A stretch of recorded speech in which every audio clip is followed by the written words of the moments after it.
Hello, welcome to the EagleSix Airsoft video. We're going to be testing this Token URGI. So this one has just come in for some low FPS or FPS inconsistency and to change the barrel. So we've changed the barrel to the Prometheus 6.03 Tightbore. We've got I believe there's a new spring in there, M90 plus one spacer. We've got the Psionic Hop, and so we changed the hop rubber, and obviously we've done a service and rebuild. So yeah, obviously we're all ready to just demonstrate it now.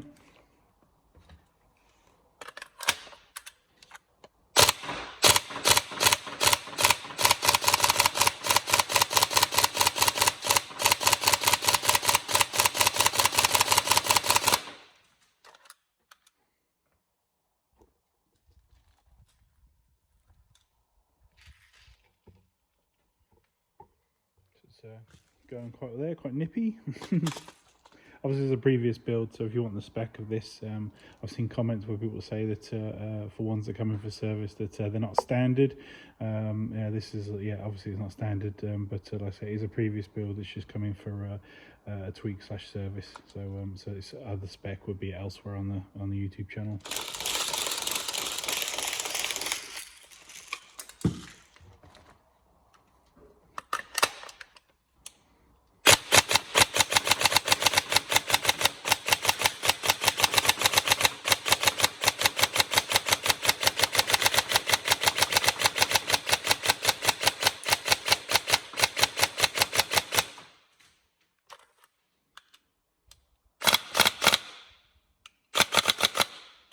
There you go, so all tested, hopefully everything's okay, and yeah, like I said, it's ready for collection now. Thank you.